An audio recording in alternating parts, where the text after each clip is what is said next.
The cabin lights glowed bright, reflecting off polished armrests and tray tables that had yet to bear their burden of snacks and sodas. Overhead, bins thudded shut one after another as passengers settled in for what was supposed to be an ordinary flight. The hum of conversation filled the narrow space, businessmen checking schedules, families calming restless children, couples debating whether to nap or watch a movie. The familiar chaos of boarding was still in full swing. Among the passengers sat Imani Johnson, 16 years old, slim, bright-eyed, and clearly trying her best to appear calm.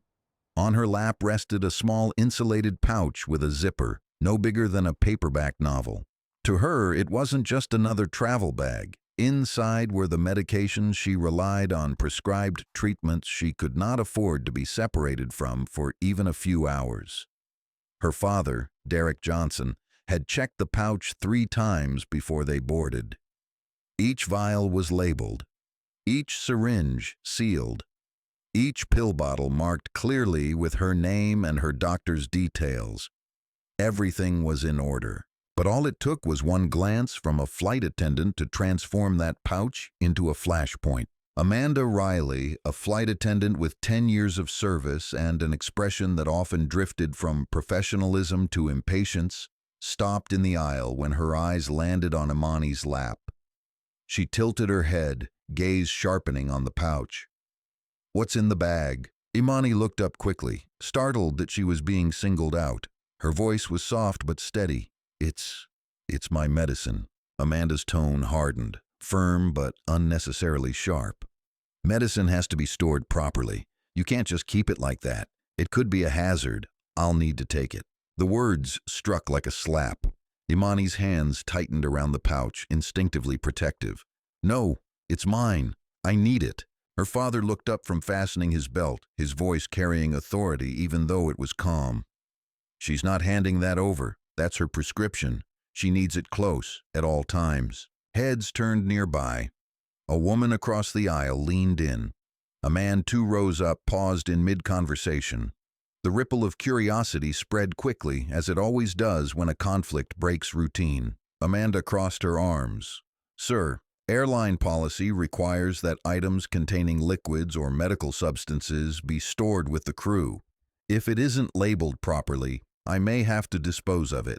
The word dispose hung in the air like smoke. Imani's eyes went wide, her voice cracked with fear. "Please, no, that's my medicine. I need it." Derek's voice deepened, deliberate. "It is labeled, with her doctor's name, the pharmacy, the dosage. Everything is there. If you looked, you'd see it." But Amanda's hand shot out before either of them could react. She snatched the pouch from Imani's lap with a swift, practiced motion, as though she were removing trash or confiscating a forbidden snack. The suddenness of it drew gasps from nearby passengers. Imani let out a panicked cry, half rising from her seat. "No, give it back!" Derek's voice boomed across the row, loud enough to silence even those who hadn't been paying attention. "Stop!" The sound reverberated through the cabin, echoing against metal and fabric. Passengers further down the aisle craned their necks. Phones began to appear in hands. The atmosphere shifted from casual to charged. Amanda stepped briskly toward the galley, pouch clutched tight, her voice cutting back toward them. "Sir, lower your voice. Disruptive behavior will not be tolerated." Imani turned toward her father, tears starting to gather. "Dad, that's my medicine. What if I need it?" Derek rose, his tall frame filling the aisle, the quiet strength in his posture unmistakable. He wasn't flailing or raging, he was commanding. "She just took my daughter's prescribed medication without consent. That's not procedure, that's theft, and it puts her health at risk." Phones lifted higher. A young man muttered, "I'm recording this." Another whispered, "Is she serious? That's medicine." Amanda's voice carried back again, loud and brittle. "Sir, please sit down. The item will be taken care of." "Taken care of?" Derek repeated, incredulous. "That's her lifeline, not an item. You don't take care of a prescription. You return it." By now, nearly half the cabin had stopped what they were doing. Conversations silenced. Eyes tracked only the confrontation. The plane had become a stage, and every row was an audience. Derek's words cut through the cabin, low but steady, like someone who had spent years learning how to make his voice carry without shouting. "Return the medication, now!" Amanda didn't look back. Her pace toward the galley quickened, but so did the whispers around her. A mother with a toddler whispered harshly to her husband, "That's a kid's medicine. Why would she take that?" A businessman who had been silently scrolling through emails now closed his laptop, muttering under his breath, "This is insane." The murmurs swelled. People began to lean into aisles, eyes glued to the drama unfolding only a few feet away. A college-age passenger in row 10 raised her phone deliberately, thumb hovering over the "Go Live" button. With one tap, the confrontation jumped from a cabin full of witnesses to a digital crowd waiting to be outraged. Derek stepped into the aisle, his broad frame commanding attention. He didn't need to raise his voice. The authority in his tone was enough. "That pouch contains legally prescribed medication. You took it from a child, and if anything happens because of your negligence, the responsibility will fall directly on this airline." A gasp came from 2 rows back. "He's right, she can't just take it." Another voice added, "I hope someone's recording." Imani's breathing grew shallow. She clutched the armrest with trembling hands, eyes flicking desperately toward the galley where her medicine had disappeared. Her voice cracked. "Dad, please! I can't, what if—" Derek crouched briefly beside her, his large hand covering hers, steady and protective. "I've got you. They won't get away with this. Not while I'm here." The tension was broken by the sound of polished shoes striking the aisle. Captain Richard Bennett, a man with salt and pepper hair and the kind of presence that usually silenced complaints with a glance, emerged from the cockpit. His expression was already stern, as though the matter had been decided before he even knew the details. "What's going on here?" His voice was sharp, practiced in authority. Amanda's answer came quickly, rehearsed. "This passenger is refusing to comply with safety procedures. His daughter had unverified substances in her possession. For security reasons, I removed them." He became aggressive. The description was neat, convenient, deceptive. Derek straightened to his full height, locking eyes with the captain. "That's not what happened. She took my daughter's prescription medicine without permission. Everything was properly labeled, and when I objected, she threatened to dispose of it." The captain frowned, looking past Derek at the watching passengers. His voice carried an edge of irritation.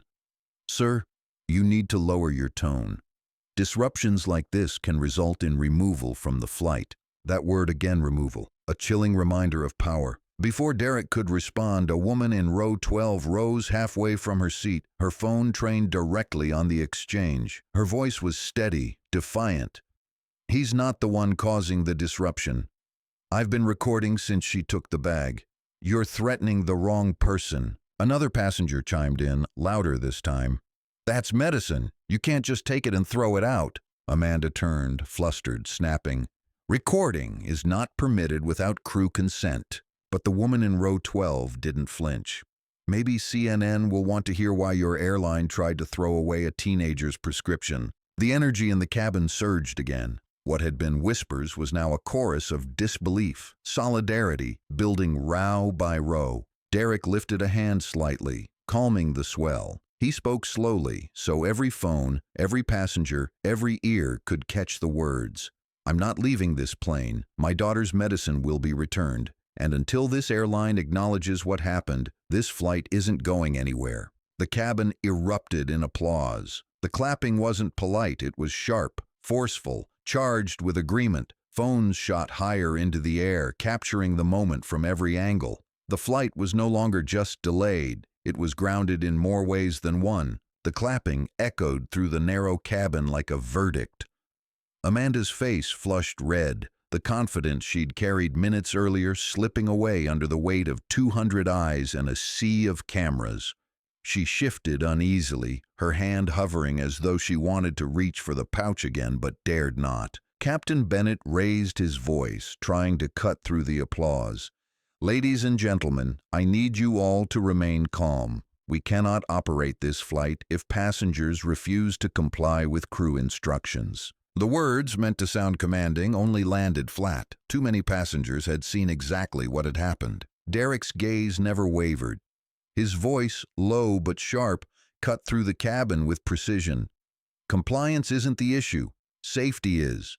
My daughter's prescription is not contraband. It's not optional. It's her lifeline. And your crew treated it like garbage. Imani clutched the armrest, her knuckles pale. Her voice trembled. Dad, what if I need it before landing? What if they don't give it back? Her words silenced even the murmurs. Passengers turned toward her, faces softening. They weren't just watching a confrontation anymore. They were watching a child's fear play out in real time. From the back of the cabin, a man called out, "She's right. If that medicine's important, she could get sick without it. Why take that risk?" The passengers nodded, their agreement rolling through the rows like a tide. Derek straightened, his presence filling the aisle. "You've got witnesses. You've got recordings. Every single person here knows what just happened. If my daughter doesn't have her medication in her hands, this flight doesn't move an inch." Phones buzzed as fingers typed furiously. Tweets left the plane faster than luggage on a conveyor belt. "This man just said the flight isn't moving until his daughter's meds are returned." Whole cabin clapping. "Medicine matters." Watching live, flight attendant took a teen's prescription, dad shutting the whole airline down. Unreal. The college student's live stream had already crossed 10,000 viewers. In the scrolling comments, disbelief turned to outrage. "That's child endangerment. Name the airline. People need to know." "This dad is a hero," Amanda bristled, crossing her arms tightly as if trying to regain control. "Sir, if you continue this behavior, I'll have to call ground security." Derek leaned slightly forward, his voice calm, his eyes locked on hers. "Call them. In fact, I insist, because when they arrive, the first thing they'll ask is why a flight attendant confiscated a teenager's prescription medicine. And I'll be ready to answer." The words hit harder than any shout. He wasn't bluffing. He wasn't afraid. He was documenting, preparing, building a case in real time. Amanda faltered, her eyes darting nervously toward the captain. Captain Bennett stepped in quickly, trying to restore order. "Mr. Johnson, please sit down. We'll address this issue after departure." Derek didn't flinch. "No, you'll address it now. Because once we're in the air, there's no turning back. And my daughter's health isn't negotiable." The murmurs grew again, louder this time. A woman near the front shook her head. "He's right. He can't wait until after takeoff." A businessman, phone angled for a clear shot, called out, "This is negligence. You'd better fix it before we leave the ground." Captain Bennett's face darkened. He tapped his radio, muttering for security. The tension in his shoulders betrayed his frustration. He was losing control, not just of one passenger, but of the entire cabin. Derek, calm as ever, pulled out his phone. He held it up, camera pointed directly at the crew. His words were measured, every syllable deliberate. "For the record, it's 2:47 p.m. My daughter's prescription medication was taken without cause. We are being threatened with removal for demanding it back. Every passenger here is witness." The cabin filled with the glow of phone screens, passengers raising their devices higher, recording the man who refused to back down. And somewhere in the terminal, the gate display flickered, flight delayed. The cabin's silence shattered when two uniformed figures appeared at the front of the aircraft. Ground security had arrived. The murmurs swelled into whispers, then into the hurried clicks of phones recording every step they took. Officer Mike Daniels, a seasoned veteran with calm eyes and steady posture, scanned the scene. Beside him, Officer Lisa Grant, younger but equally sharp, looked from passenger to passenger, immediately sensing the tension. Both could feel the weight of hundreds of eyes and dozens of cameras bearing down on them. Captain Bennett pointed straight at Derek. "This passenger is refusing to comply. He's disruptive, delaying our departure." All eyes shifted back to Derek Johnson. He sat calmly, one arm around his daughter, the other holding his phone. His posture was composed, but his presence filled the space with quiet strength. Officer Daniels approached slowly, his tone even. "Sir, may I see your boarding pass?" Derek handed it over without hesitation. First row of economy, seat 14C, paid for, confirmed, and properly boarded. And for the record, my daughter's prescription medication was taken by crew without consent. Daniels examined the boarding pass, then the prescription pouch that had since been set on the galley counter. He read the label carefully. Imani Johnson, clearly marked with a doctor's name and pharmacy. He glanced at Lisa. They both knew immediately. "This appears to be legitimate," Daniels said, his voice carrying far enough for the passengers to hear. A ripple of approval swept through the cabin. Someone clapped once, then stopped. Another whispered, "Finally, someone reasonable." Amanda shifted uncomfortably defensive. "These people know how to manipulate labels. We can't take chances." Her words rang like static. Passengers stiffened. A woman near the back hissed, "These people? Did she just say that?" Derek caught the phrasing too. His voice was calm, but every word was pointed. "You've revealed more in those 2 words than in everything you've done today. The phones captured it all. Hashtags multiplied. These people. They're grounded for justice." Officer Daniels turned toward Amanda. "Ma'am, unless you have evidence this prescription is fraudulent, it belongs with the passenger. Period." Amanda opened her mouth, but no words came. The tide had shifted too far. Even Captain Bennett's expression faltered. Daniels handed the pouch back directly to Derek, who placed it gently in Imani's lap. She held it with both hands, tears of relief brimming. Her whisper was barely audible, but passengers around her caught it. "Thank you." The applause this time was louder, sustained, almost defiant. Passengers clapped, some cheered, others simply nodded in solidarity. It wasn't just support for Derek, it was a rejection of what they had all just witnessed. Officer Grant spoke carefully to the captain. "With respect, sir, this doesn't appear to be a security matter. The passenger is calm, documentation is valid, and the medication is properly labeled." The captain's jaw tightened. He knew the optics. He knew the story had already escaped the cabin, but his authority felt stripped. Linda Harper, the supervisor, stepped forward, trying to salvage control. "Mr. Johnson, the matter has been resolved. Please return to your seat so we can depart." But Derek didn't sit back. He stood in the aisle, addressing not just the crew but the entire cabin. His voice resonated with quiet conviction. "Resolved? My daughter's life was put at risk. We were threatened with removal. That's not resolution. That's avoidance. And until accountability is acknowledged, this flight is not moving." Phones tilted higher, live stream chats filled with fire emojis, clapping hands, words of support. Passenger tweets hit the trending feed within seconds. "He's standing in the aisle, refusing to let the plane leave until they admit what happened. Iconic. This is history. Father protecting his daughter, entire plane backing him up. This isn't just a delay. This is a movement." The plane's engines remained silent. The gate clock ticked forward. Flight 237 was officially grounded not by weather, not by mechanical failure, but by one father's refusal to yield. And as the departure board in the terminal flipped to delayed, passengers waiting to board elsewhere began to notice the buzz on their screens. A storm was forming beyond the runway, one that no crew could contain. The plane should have been pushing back from the gate by now. Instead, it sat idle, engines cold, aisles buzzing like a hive ready to swarm. The flight attendants whispered in the galley, heads bent close.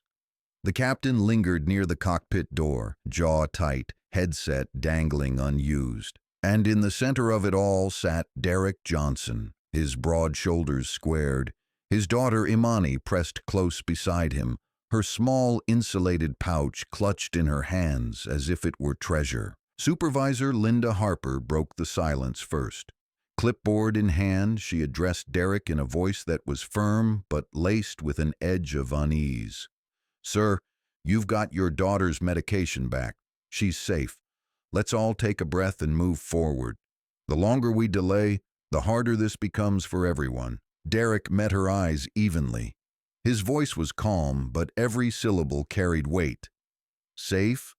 Do you understand what could have happened if she needed it while that pouch sat in your galley? Do you understand the risk she was placed in by your crew? Not by me. The words traveled through the cabin like a current. A businessman in row 8 muttered, "Exactly." A young mother across the aisle whispered to her child, "That's why you never let anyone touch your medicine." Imani's small voice broke through, fragile but unmistakable. "Dad, I thought they were going to throw it away." Her words hit harder than any accusation. Passengers exchanged looks of disbelief, outrage simmering just below the surface. Derek placed a steady hand on her shoulder, speaking softly to her but loud enough for others to hear. "That's why we don't stay quiet when something's wrong. That's why we stand up, even when it's hard." The applause was softer this time, not thunderous but steady, supportive. It was no longer just solidarity, it was respect. Captain Richard Bennett finally stepped forward, his voice edged with frustration. "Mr. Johnson, with all due respect, this cannot continue. You've made your point. You've got the medication. If you can't calm down, I will be forced to have you and your daughter removed so this flight can continue." The passengers stiffened. The idea of removing them now felt unthinkable. Murmurs filled the cabin. "Remove him? For what? This is backwards. That's his kid. He's protecting her." Derek turned slowly, his voice steady as stone. "Removed? For defending my child's health? For refusing to let negligence put her at risk? No, Captain. You won't remove us. Because if you try, you'll be explaining to every camera on this plane why you punished a father for protecting his daughter." The cabin erupted again, louder this time. Applause, whistles, the unmistakable sound of passengers choosing sides. Phones caught every second. Live stream comments raced. "He just told the captain he's not leaving. Hero." Whole cabin is clapping. Airline is done. This man is teaching them what accountability looks like. Linda's radio crackled urgently. "Supervisor Harper, report." She lowered her voice, speaking into the device. "Passenger has regained medicine but refuses departure until accountability is addressed. Cabin is siding with him. Entire section recording. Atmosphere volatile." The reply came sharp and clipped. "Hold. Corporate monitoring. Do not escalate without clearance." But escalation was no longer optional, it was inevitable. Derek rose again, his presence filling the aisle. He spoke not just to the crew, but to the entire cabin, his voice carrying like a closing argument. "Let me be clear. This flight isn't moving until accountability lands here. My daughter deserves better. Every child does. And until this airline admits what it did, we're staying right here." The passengers roared their approval. Some clapped, others shouted. A chant even began to ripple. "Accountability! Accountability!" The captain's face flushed crimson. He tapped his headset again, but the words he muttered into the mic were drowned out by the passengers' voices. The flight wasn't just delayed, it was held hostage by truth. The chant rippled like a wave, row by row, voices blending until the sound shook the cabin. "Accountability! Accountability!" Phones tilted higher. Flashes from cameras flickered as passengers documented the rarest of sights, a plane full of strangers uniting against the crew. For Amanda Riley, it was unbearable. She shrank into the galley corner, her posture stiff, her lips pressed into a thin line. The same hands that had so confidently snatched the pouch now trembled against her apron. She tried to whisper to the captain, "They're turning on us. We have to take control." But Captain Bennett could see what she couldn't. Control was gone. His headset crackled again. "Captain Bennett, hold your position. Corporate is monitoring live feeds. Do not deplane the passenger without clearance. Repeat, do not deplane." He clenched his jaw. Even headquarters had tied his hands. Meanwhile, in row 10, the college students' live stream viewer count surged past 40,000. She angled the phone toward Derek, narrating in hushed awe. "This dad is shutting down the flight. He literally said, 'This plane isn't moving until accountability lands here.' The entire cabin is behind him. This is bigger than one flight." The comments flew faster than she could read. "I'm crying watching this. Protect this man and his daughter. Tag the airline. People need to know who's responsible." Hashtags mushroomed across platforms. Medicine matters. Grounded for justice. Passenger power. Within minutes, screenshots of Derek's calm but resolute stance began circulating outside the cabin. Twitter threads documented the timeline in real time. 2:35 p.m. Flight attendant confiscates teen's prescription. 2:42 p.m. Father refuses to let plane depart. 2:47 p.m. Passenger chants begin. Accountability. The thread gained thousands of retweets in under an hour. Journalists took notice. Newsrooms scrambled to assign reporters. Back inside the aircraft, Derek remained standing, one arm protectively resting on Imani's seat. His voice was calm, his words precise, as though he understood every syllable was being recorded. This isn't just about my daughter. It's about respect, about dignity. If they can do this to her, they can do it to anyone. And until they admit it was wrong, this flight will stay grounded. Imani looked up at him, her eyes shimmering with a mixture of fear and pride. "Dad, everyone's watching." He bent low, his voice soft for her alone. "Good. Let them see how you stand up when someone tries to take what matters most." The applause returned, louder, stronger. A businessman in a crisp suit raised his voice. "He's right. I've flown for 20 years and I've never seen something this outrageous. This airline owes him and all of us an explanation." A woman in a floral blouse added, "I've got a daughter with asthma. If someone grabbed her inhaler like that, I'd be furious. We're not taking off until they make this right." The crew exchanged nervous glances. Amanda muttered something about safety, but the words were drowned by another round of clapping. Even the officers, Daniels and Grant, remained at the front, saying nothing, their posture neutral but their silence damning. They had already confirmed the medicine was legitimate. Everyone knew where the truth lay now.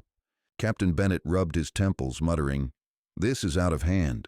Derek replied clearly, "No, Captain, this is accountability, and it's just beginning." The cabin cheered again, their voices rising like a chorus of witnesses determined to be heard. And in a newsroom hundreds of miles away, a producer for a national network barked orders. "Get me someone on that plane. I don't care how, phone, video, anything. This is the lead story tonight." The atmosphere inside the cabin had shifted from tense to electric. Passengers weren't just watching, they were participating. Every clap, every chant, every phone held high turned the confrontation into something larger than one family. Derek's phone buzzed in his hand. He glanced at the screen, then answered in a clipped tone. "Yeah. It's happening now. Record everything. Get the legal team ready. I'll call back once we're still on the ground." Passengers nearby exchanged startled looks. He wasn't rattled, wasn't scrambling. He was deliberate, calculated, a man who knew exactly what he was doing. Imani tugged at his sleeve, whispering urgently, "Dad, who was that?" He bent down, his voice calm for her alone. "Someone who's going to make sure they can't sweep this under the rug." The college student live streaming whispered to her viewers, "Did you hear that? He's calling his lawyer. This isn't just a passenger. This man is serious." The comments scrolled faster than her eyes could follow. "This father is a legend. Lawyer up. They picked the wrong one today. Protect this family at all costs." Amanda Riley, still lingering in the galley, muttered bitterly to another attendant, "He's just putting on a show. They always do." But the businessman in row 8, clearly within earshot, snapped back, "Putting on a show? He's protecting his kid. What are you protecting? Your pride?" A ripple of laughter mixed with applause followed. Passengers emboldened by the rare feeling that the balance of power had shifted. At the front of the plane, Captain Bennett adjusted his headset. "Operations, we're still held. Passenger refusing departure. Cabin atmosphere highly unstable." The reply came sharp. "Captain, you are not authorized to deplane the passenger. Corporate legal has eyes on the live stream. Every move is being scrutinized. Hold position." His face darkened. For the first time in his career, his authority was useless. Meanwhile, in a skyscraper office hundreds of miles away, the airline's crisis team scrambled. Screens showed the live stream with comments rolling like a storm. The general counsel rubbed her temples. "If this man files suit, we're exposed. Confiscating prescription medicine is indefensible, especially with video evidence." The PR director chimed in, It's not just a legal problem, it's already a PR disaster. Grounded for Justice is trending in the top 5 nationwide. The COO muttered, "How many passengers are on that plane?"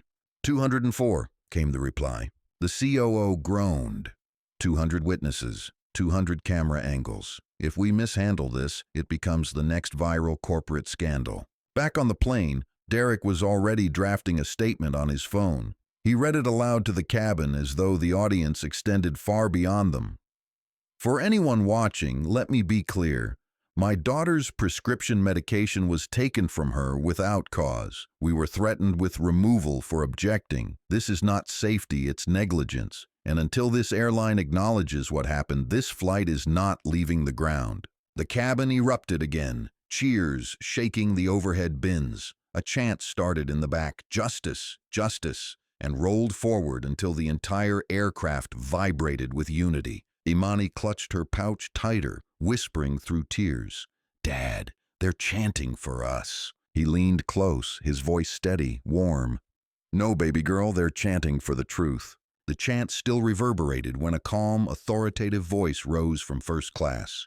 "Ladies and gentlemen, may I have your attention?" All eyes shifted toward a man in his late 50s dressed in a tailored gray suit. His salt and pepper hair and steady posture carried a quiet authority that made people lean in. He stepped into the aisle, raising his hand slightly to command silence.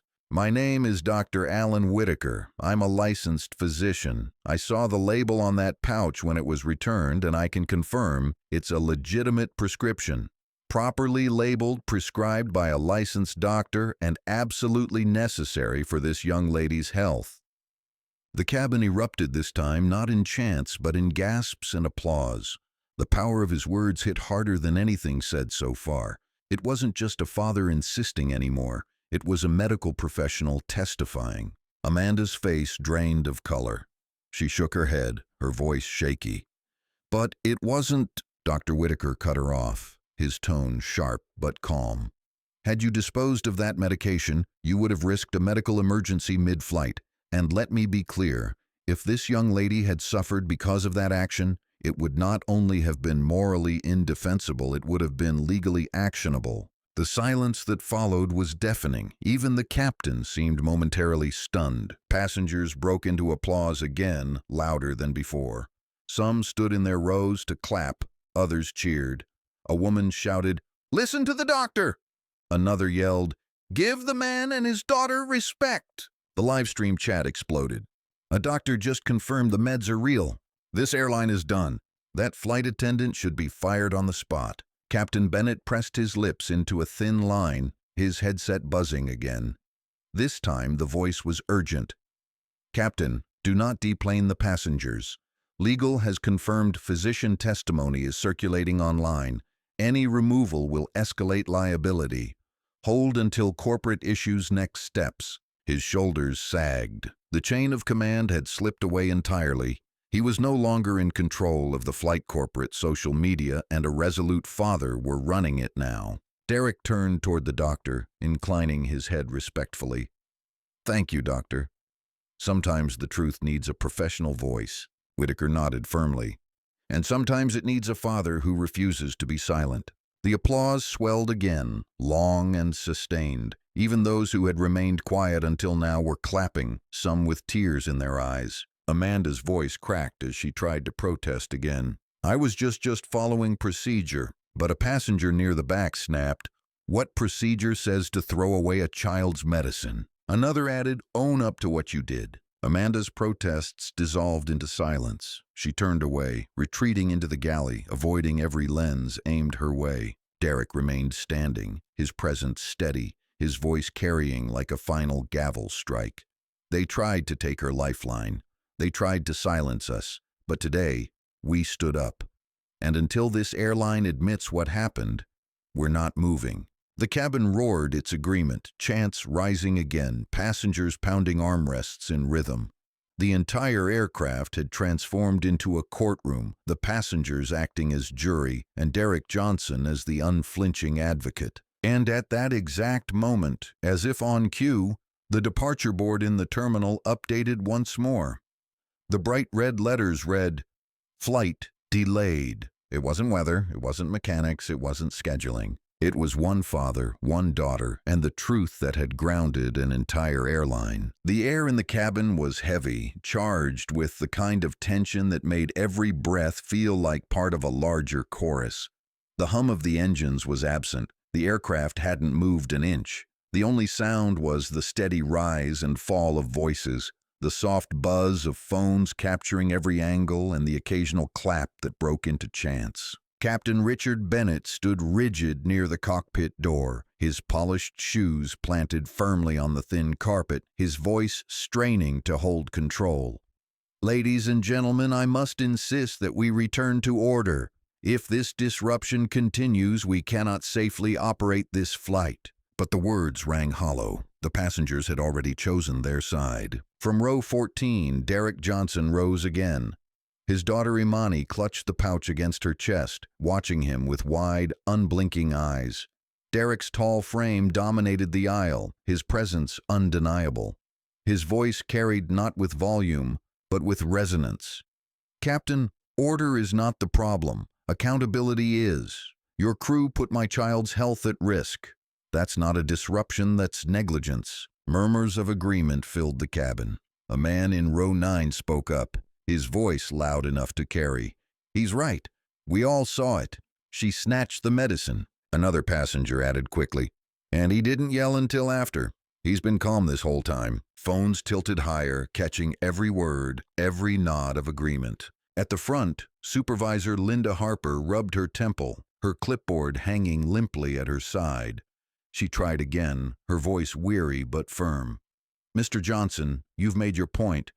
The medication is back in your possession. Your daughter is safe. Please, let us continue." Derek turned, sweeping his gaze across the cabin, then back to Linda. "Safe? Do you think a child feels safe when her medicine is ripped from her lap? When she hears the word dispose thrown at her like her health doesn't matter? My daughter isn't safe until this airline admits what it did and ensures it will never happen again." The applause was instant, sharp, defiant. Passengers slapped tray tables, stomped their feet, turning the confined space into a drumline of solidarity. The livestream counter ticked past 75,000 viewers. In the scrolling chat, emojis and comments collided in real time. "This is history unfolding. That man is a hero. Airline better issue a statement fast." In first class, Dr. Alan Whitaker, the physician who had already confirmed the medicine's legitimacy, stood in his seat, arms folded. "Captain, with all due respect, you're wasting everyone's time. This man is right. You can't brush this aside." Captain Bennett's face flushed. "Doctor, I appreciate your input, but I need cooperation from all passengers to ensure—" But before he could finish, a voice from the back shouted, "We are cooperating! He's the only one telling the truth!" The cabin erupted again, applause swelling, passengers calling out in agreement. Bennett's voice was drowned under the roar of approval. Derek raised his hand slightly, the gesture alone calming the noise. He turned toward the crew, his words deliberate, steady. "This isn't a flight delay. This is a moment, and I won't let you sweep it under your safety manual or hide it behind your procedures. Until accountability lands here, this plane stays right where it is." The words struck like thunder. Phones shook slightly in the air as passengers clapped harder, capturing the exact moment that would later dominate headlines. And somewhere on the ground, a newsroom banner was updated in real time. "Passenger grounds flight over teen's confiscated prescription." The cabin had transformed into something unrecognizable. What was once the sterile order of boarding had become a stage for resistance, solidarity, and truth. The passengers were no longer quiet customers, they were witnesses, participants, and amplifiers. Derek's phone buzzed again. He answered quickly, his voice measured. "Yes, we're still on the ground. Yes, it's on camera. They tried to take her prescription. We've got support from the cabin. Push it out every outlet that will listen." Passengers nearby widened their eyes. They could hear the tone, the certainty. This wasn't just a father fighting blindly. This was a man who understood how systems worked, who was already pulling levers outside the cabin. Imani tugged nervously at his sleeve. "Dad, who are you talking to?" He crouched slightly, his words soft, but his calm presence steadied her. People who make sure truth can't be buried. From across the aisle, the young college student whispered into her phone camera, "He's not just a passenger. He's mobilizing something bigger. This is about to explode." And explode it did. Within minutes, hashtags flooded every platform. Barnes grounded for justice and medicine matters climbed trending charts. Screenshots of Derek's stance in the aisle arm protectively around Imani, voice unwavering, were shared tens of thousands of times. In corporate boardrooms, alarms were sounding. At Atlantic Airlines headquarters, executives crowded around a long mahogany table, screens glowing with feeds of the live stream. The PR director tapped frantically on her tablet. "We're bleeding across social media. The narrative is completely out of our hands." The COO's voice was grim. "Stock is already down another %. By morning, this could spiral into a full-blown crisis." The general counsel leaned forward, her tone clipped. "We confiscated a labeled prescription. That's indefensible. Add in the video evidence, the racial undertones, the physician on board confirming everything, we are staring at catastrophic liability." The CEO, Robert Langford, slammed his hand on the table. "Get me connected to the cabin, now. If we don't control this before landing, it'll define us for the year." Back in the plane, Captain Bennett's headset crackled. The directive was short and sharp. "Do not remove the passenger. Do not escalate. Corporate will handle directly." He rubbed his temples. For the first time in his career, the chain of command had bypassed him entirely. Meanwhile, Derek remained composed. He looked around the cabin, meeting eyes with strangers who were no longer strangers at all. A woman whispered, "Thank you for standing up." A man added, "You're doing this for all of us." Imani pressed her pouch tightly to her chest. "Dad, everyone's looking at us." He smiled faintly, his voice calm. "Good. Let them see what it means to stand when it's hardest." The applause rolled again. Not chaotic, but steady, almost ceremonial. Passengers weren't just clapping for Derek, they were clapping for themselves, for the rare feeling of being part of something bigger. And in a control room 3 states away, a CNN producer barked orders into his headset. "Get graphics ready. We've got footage of the passenger saying, 'Until accountability lands here, this plane isn't moving.'" That's the headline. The story had leapt from one cabin to every living room in America. The cabin had become a pressure cooker, but it was Derek Johnson who kept it from exploding. His voice was calm, his tone deliberate, his presence steady. Every time a passenger grew restless, every time the captain's frustration boiled, Derek's quiet authority pulled the moment back from chaos. Captain Bennett stepped forward again, his voice straining to sound authoritative. "Mr. Johnson, please sit down. We'll deal with this after landing. The safety of everyone on board requires cooperation." Derek turned slowly, his gaze unwavering. "Captain, what you call cooperation, I call silence. And silence is what allows injustice to repeat itself. My daughter's life isn't an inconvenience. It's not something to deal with after landing. It's the reason this flight won't leave the ground until accountability arrives." The cabin erupted in clapping, louder than before, filling the aircraft with a rhythm of solidarity. Passengers pounded armrests in sync, creating a drumbeat beneath the chants. "Accountability! Accountability!" Amanda Riley flinched at the noise. She had retreated into the galley, her posture stiff, her voice barely audible as she muttered to herself. "They're overreacting. It was just a pouch." But a woman standing near the restroom snapped, "That pouch is her medicine. That's not overreacting, that's survival." Phones caught it all. Clips spread across social media with captions like, "Passengers fighting back against negligence in real time." In row 12, a young man in a baseball cap raised his voice. "Captain, you want cooperation? Start by admitting your crew messed up. That's the only way this flight leaves the ground." Cheers followed. Even the officers, Daniels and Grant, shifted uncomfortably. They had been called to restore order, but now they stood silently at the front, watching passengers side with Derek in overwhelming numbers. Their neutrality was a statement in itself. The live stream viewer count surged past 120,000.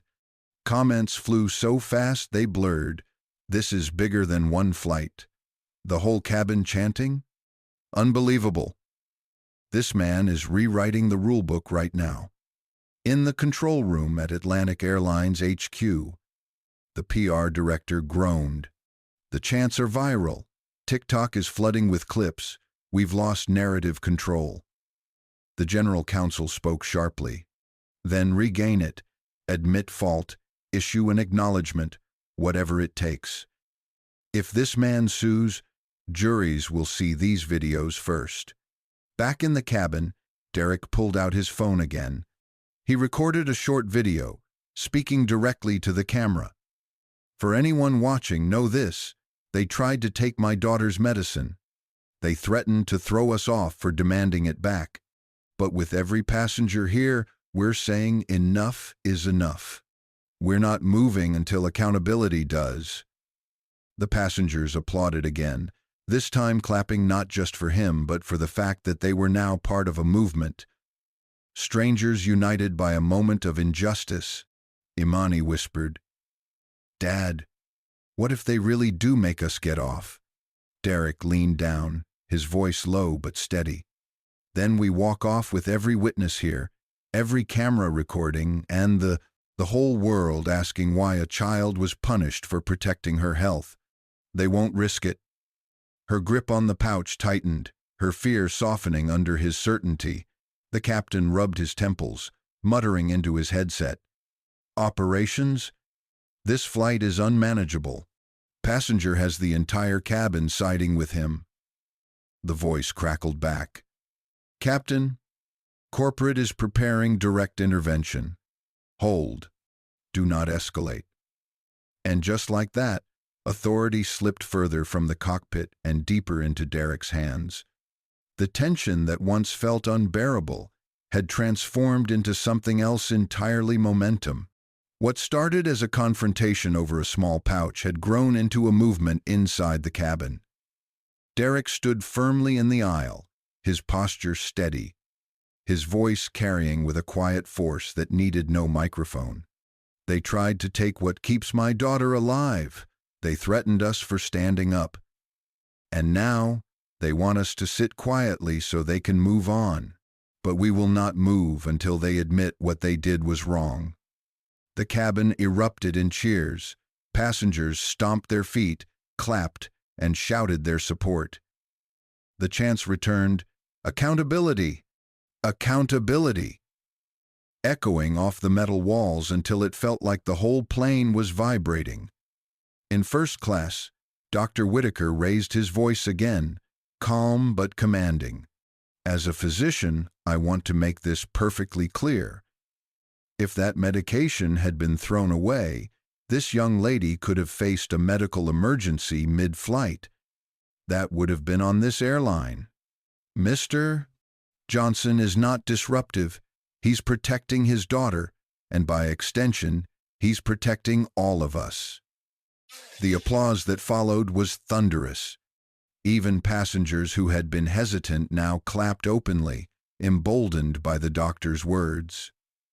Amanda Riley shrank deeper into the galley, her face pale. The more the passengers rallied, the more she realized there was no defense for what she had done. Her colleagues avoided her gaze, unwilling to take her side. She was isolated, while Derek had an entire cabin standing behind him.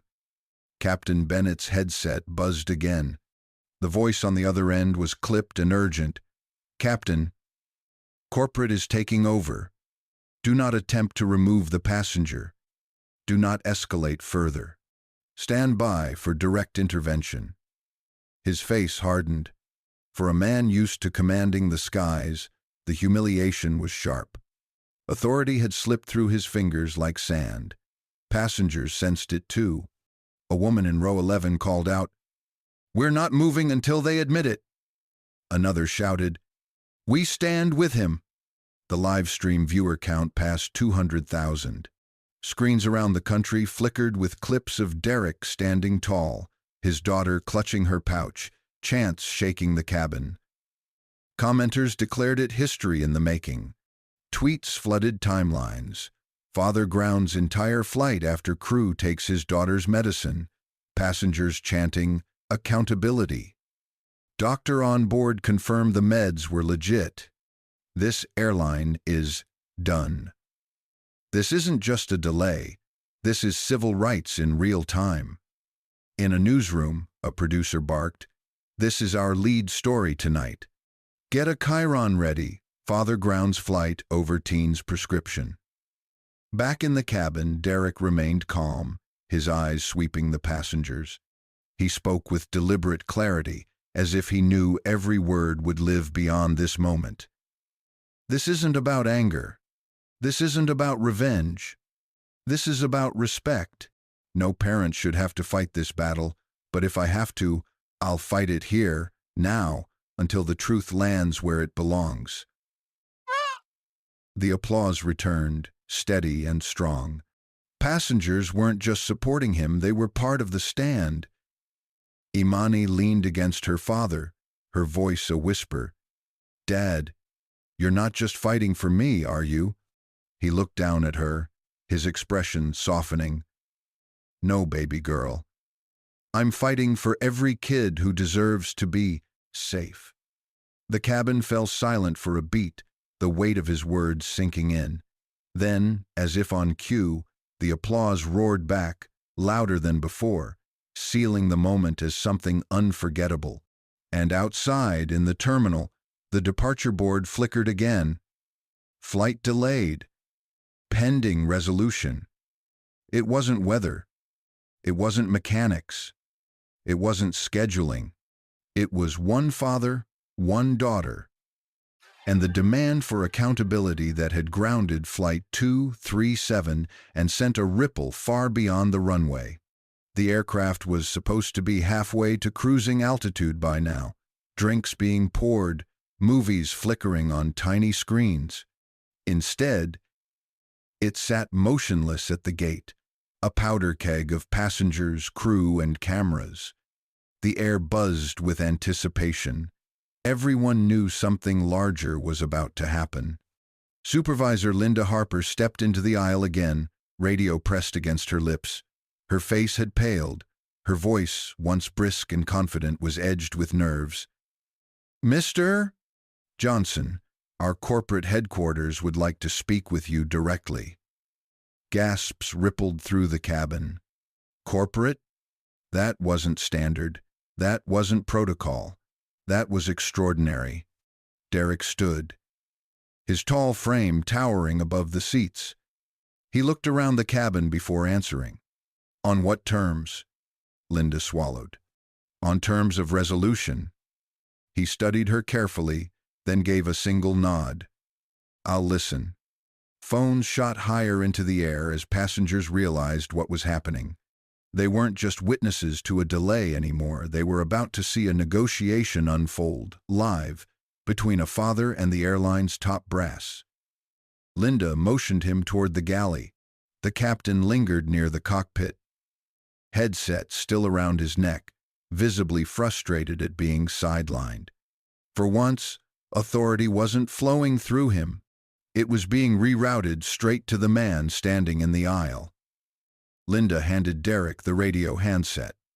The line crackled, and then a crisp, commanding voice came through. "Mr. Johnson, this is Robert Langford, CEO of Atlantic Airlines. I've been briefed on the situation. I want to hear from you directly." The cabin hushed. Even the smallest children quieted, as though they sensed the gravity of the moment. Derek spoke clearly, his words deliberate. "Mr. Langford, your crew confiscated my daughter's prescription medication without permission. They threatened to dispose of it.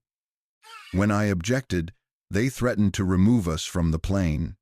That's the situation. There was a pause on the line. Then the CEO's voice again measured. Careful. That should never have happened. I want to extend my personal apology to you and your daughter. Passengers shifted, leaning forward, straining to hear. Some exchanged skeptical glances. Others nodded slowly. Derek didn't soften.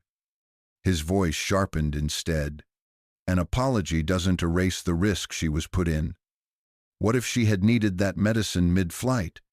What if there hadn't been 200 witnesses? What if there wasn't a doctor here to confirm the truth?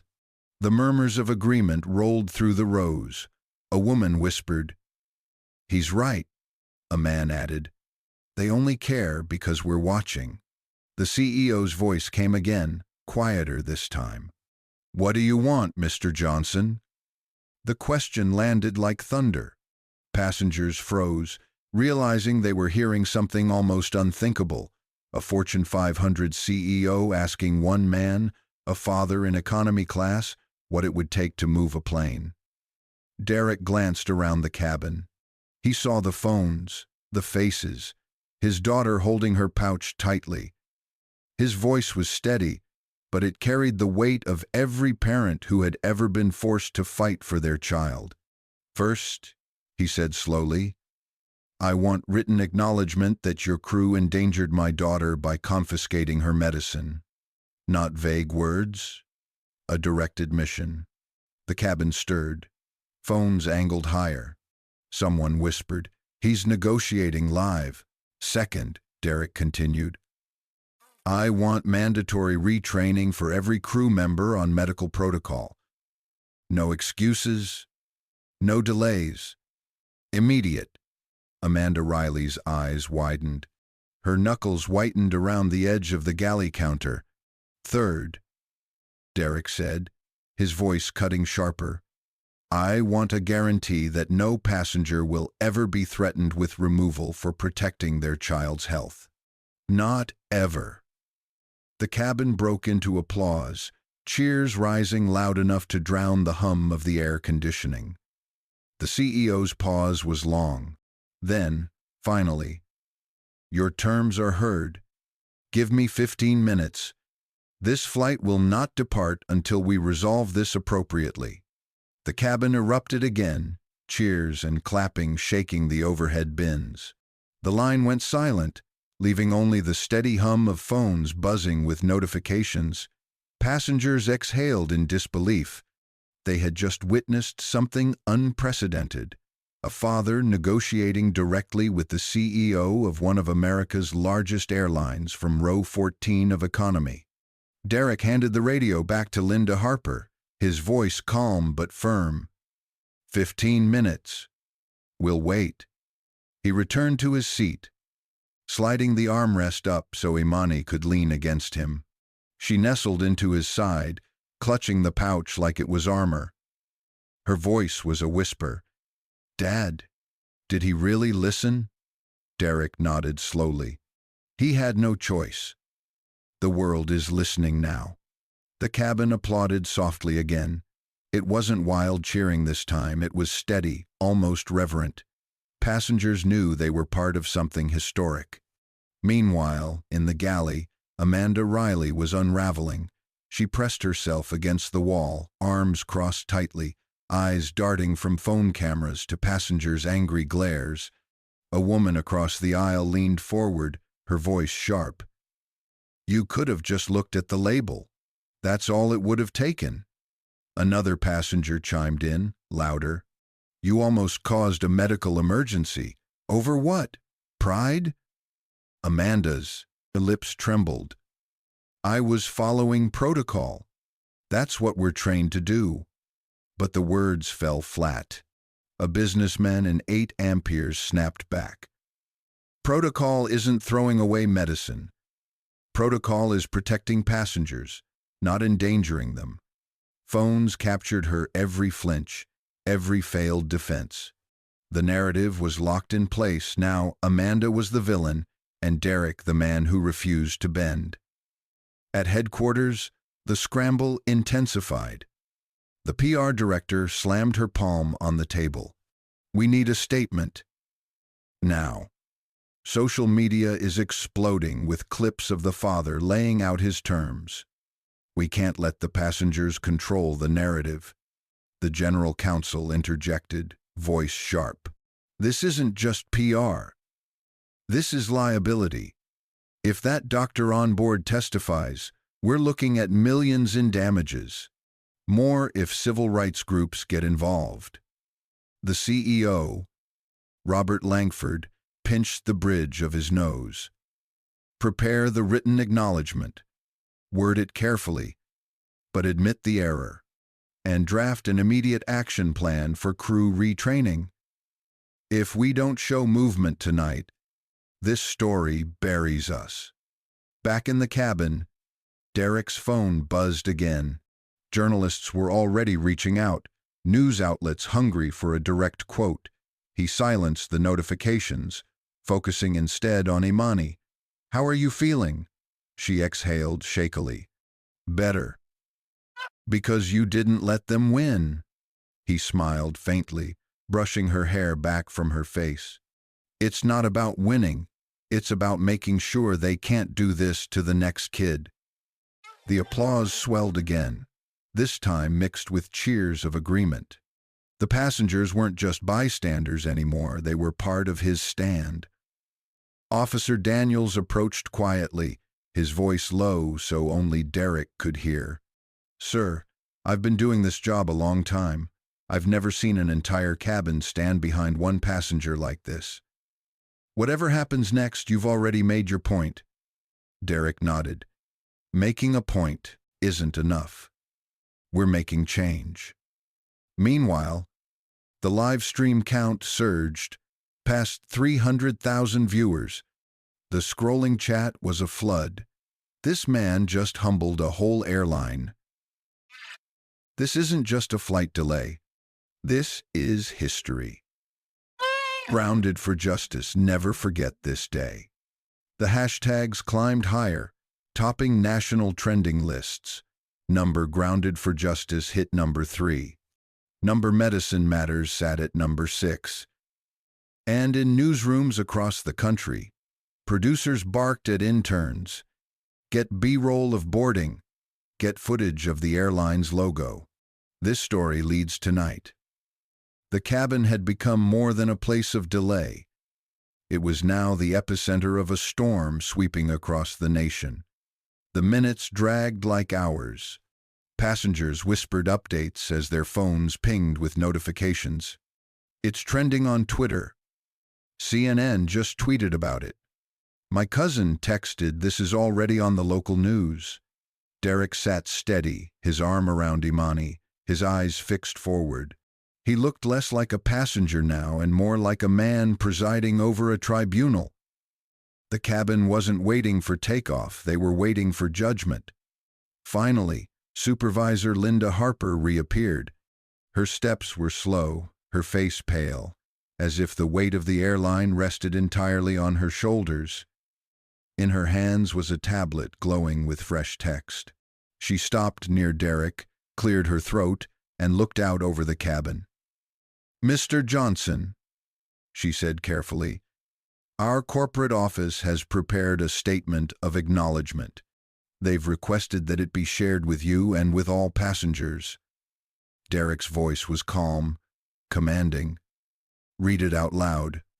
A hush swept through the rows. Even the children grew quiet, sensing the gravity of the moment. Linda's voice trembled slightly as she began. Atlantic Airlines acknowledges that a passenger's prescription medication was wrongfully confiscated during the boarding process. This action placed the passenger at risk and did not comply with established medical protocols. We apologize to the Johnson family and to all passengers affected by the delay. Immediate corrective training measures are being implemented for crew members.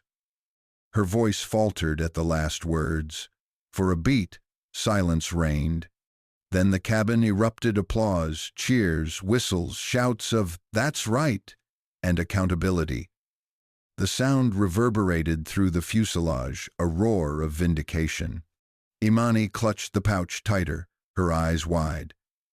"Dad," they admitted it. Derek nodded slowly, but his voice remained firm. "Step 1. Words. Now we make sure they're followed by action." The passengers cheered again, some rising from their seats to clap louder, others recording with tears in their eyes. Amanda Riley shrank against the galley wall, her hands trembling. Every clap felt like a hammer strike. The eyes of the passengers burned into her. She muttered defensively, "I was following procedure." But a passenger in row 12 snapped, "Procedure doesn't risk a child's life." Another added, "You need retraining, and fast." Phones caught her silence, the shame that flushed her cheeks. In that moment, the verdict wasn't just read, it was rendered. At headquarters, Robert Langford listened as the report came in. The acknowledgement had been read. Passengers had cheered. The narrative was shifting from outright rebellion to reluctant resolution. The CEO's shoulders slumped slightly, relief mingling with dread. "Prepare the full press release. We'll issue it within the hour. But brace for fallout, this isn't ending with one apology." On the plane, Derek rose again, facing Linda. "Acknowledgement is the beginning, not the end. I expect training implemented immediately. I expect passengers protected, not punished. And I expect your airline to prove these words mean something." Linda swallowed, her voice thin. "Your terms have been forwarded. Corporate has agreed in principle. The details will follow." The passengers applauded again. A man shouted, "That's leadership." Another yelled, "You just changed the game." The live stream ticked past 500,000 viewers. Comments exploded. They admitted fault on the plane. "This is historic. That dad just forced an airline to bend." Every parent watching this is cheering. And in living rooms across America, people leaned forward toward glowing screens, witnessing a rare spectacle, a corporation conceding, not in court, not in a press release, but live in front of hundreds of witnesses and one unyielding father. The acknowledgement had been read aloud, and the passengers were still buzzing, clapping in waves, their phones capturing every second. But Derek wasn't finished.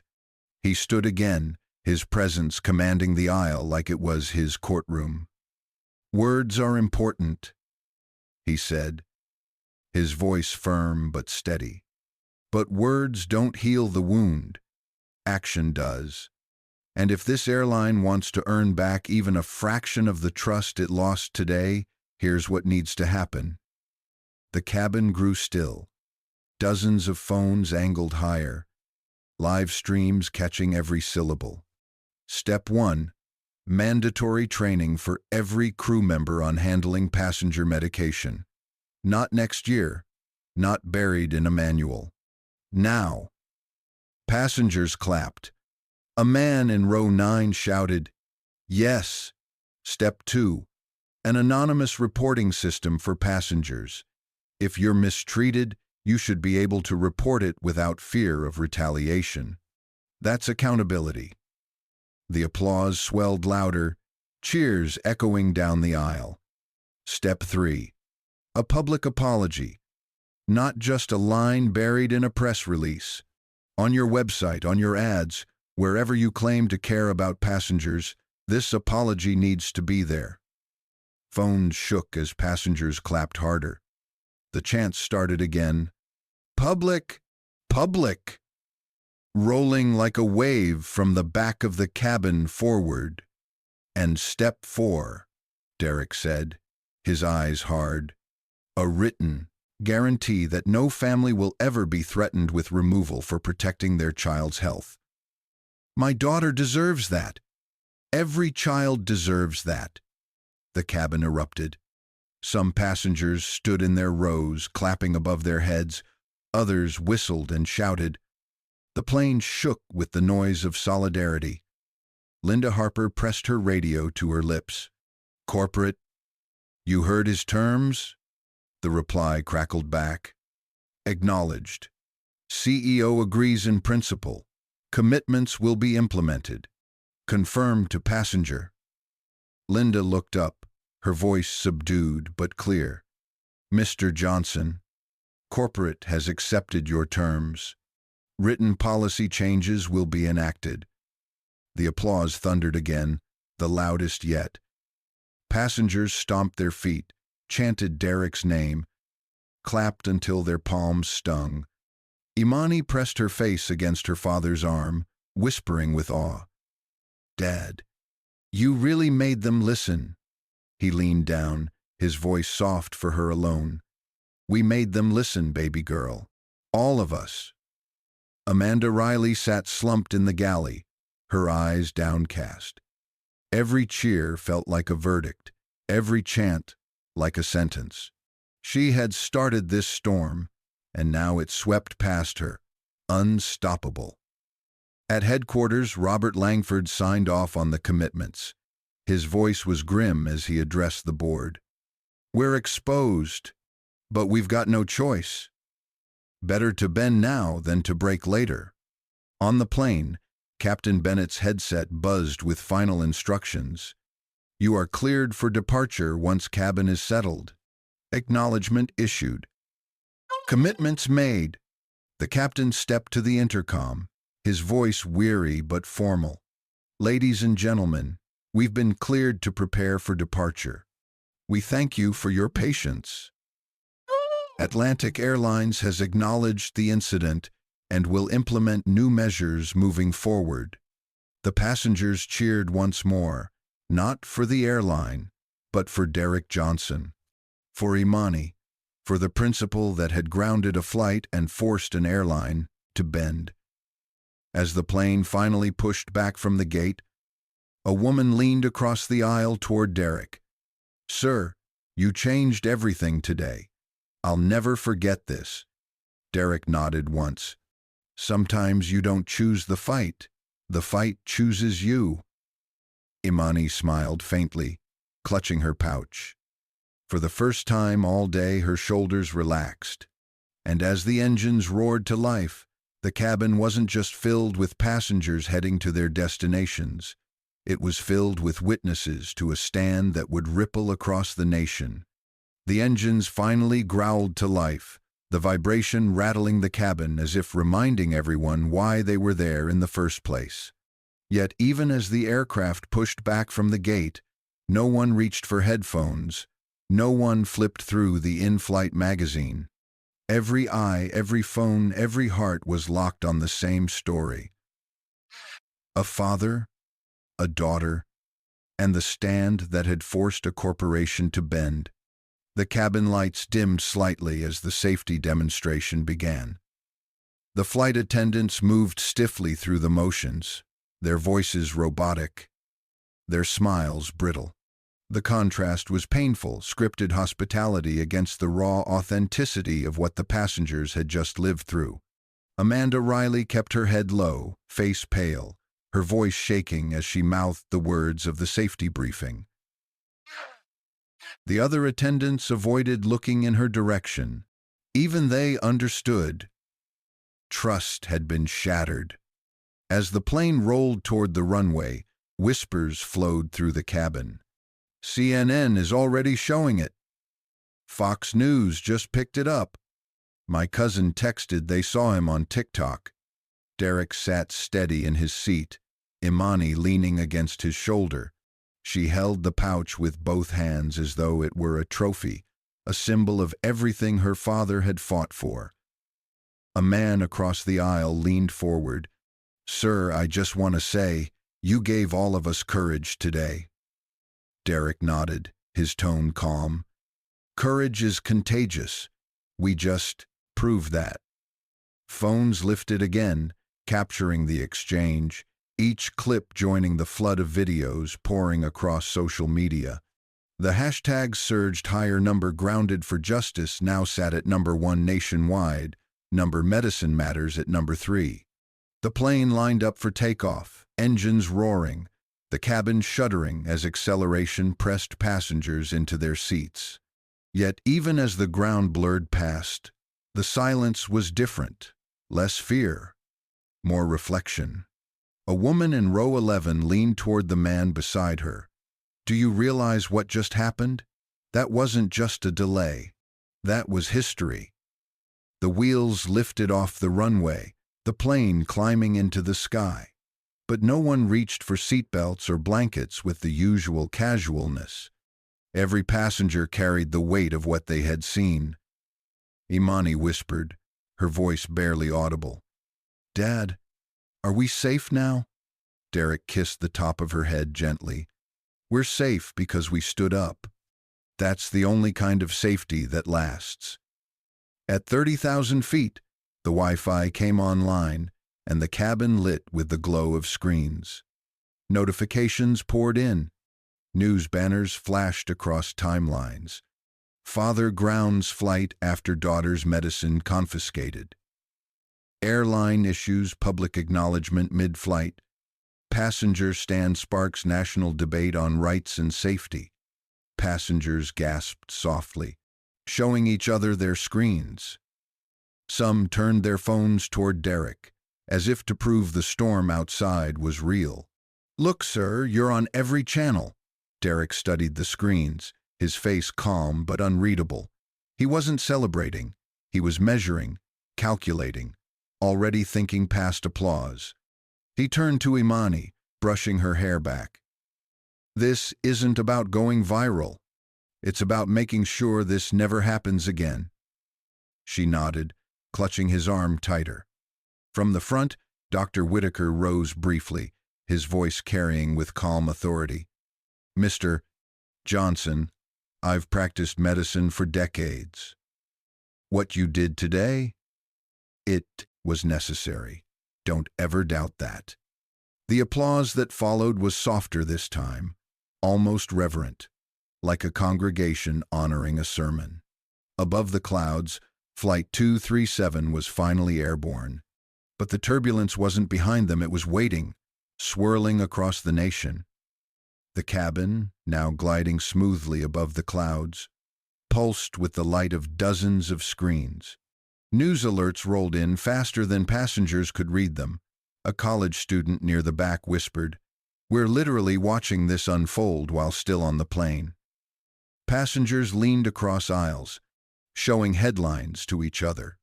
Father grounds flight over daughter's medicine.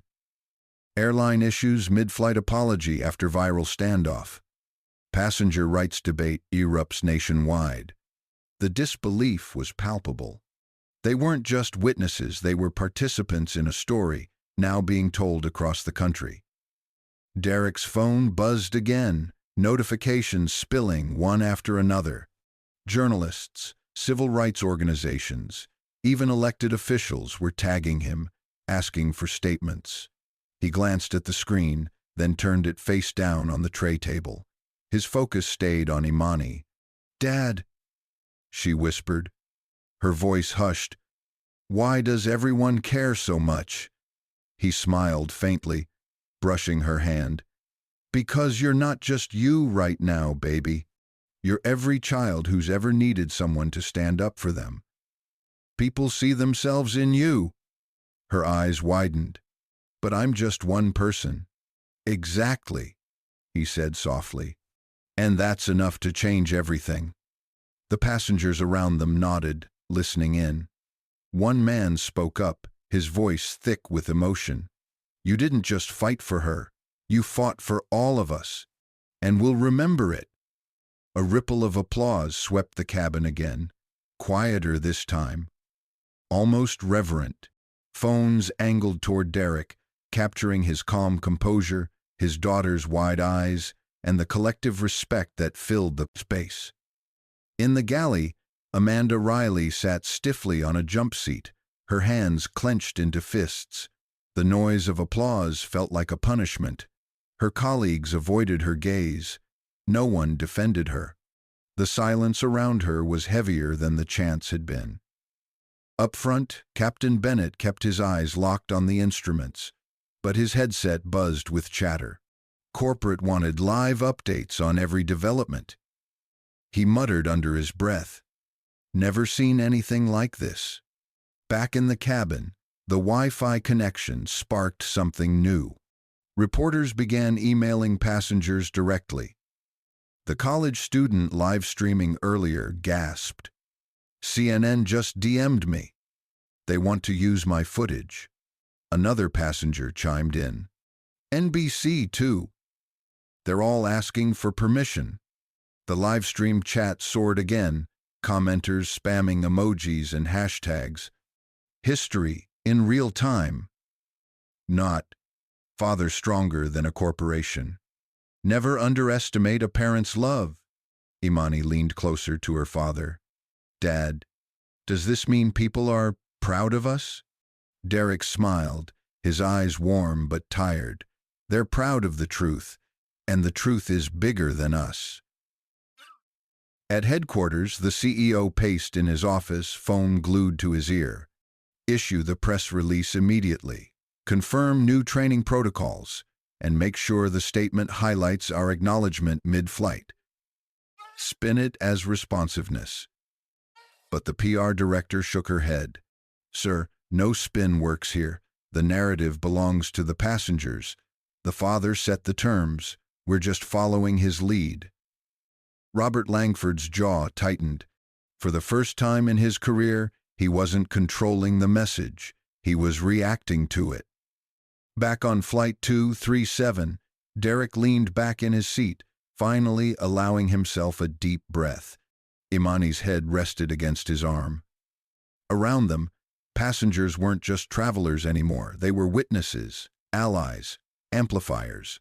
The plane cut across the night sky, carrying not just people, but the weight of a story that was already too big to land quietly. The glow of screens never dimmed. Passengers were no longer just killing time at 30,000 feet. They were curating history.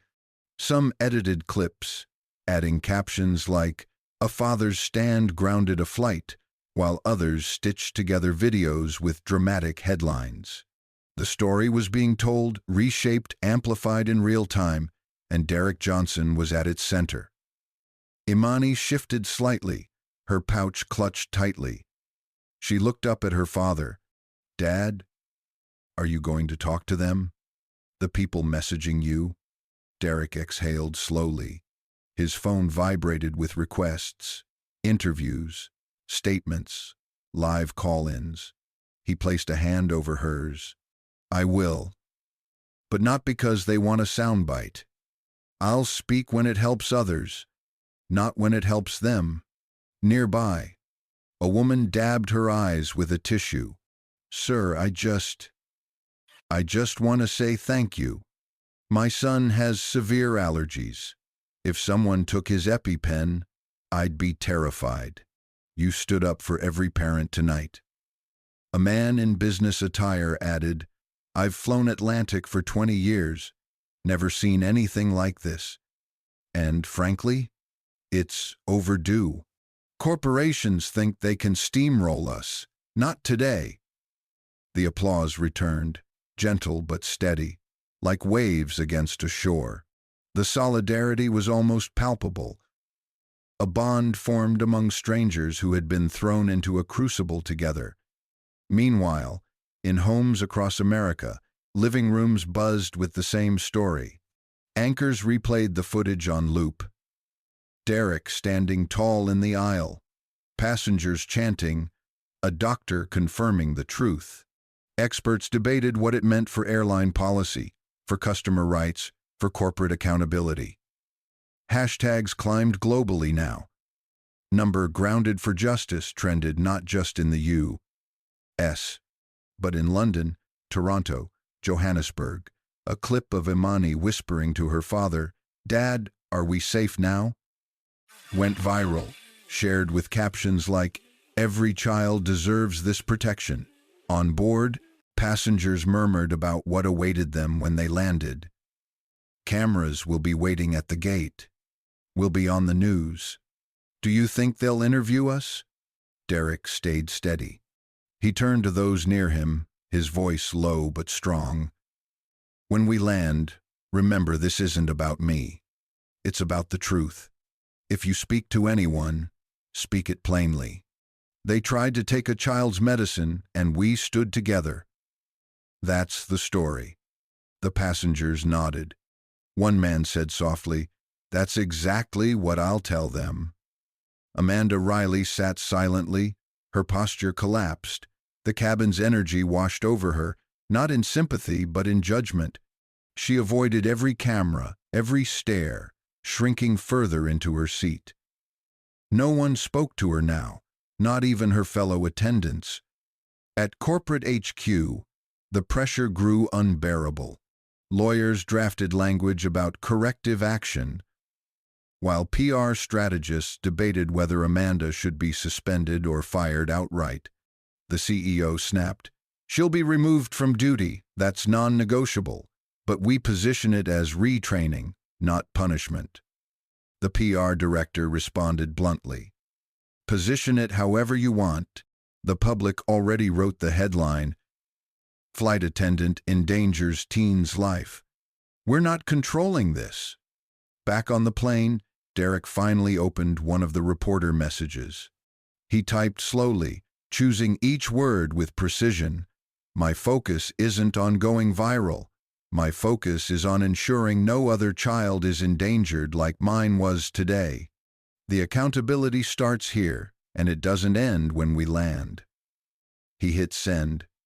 Within minutes, screenshots of his reply began circulating online. Passengers read the update aloud, their admiration growing. "He's still thinking about others. This man's different." Imani looked up at him, eyes shining. "Dad, they're really listening." He leaned down, his voice soft but certain. "That's why we keep speaking."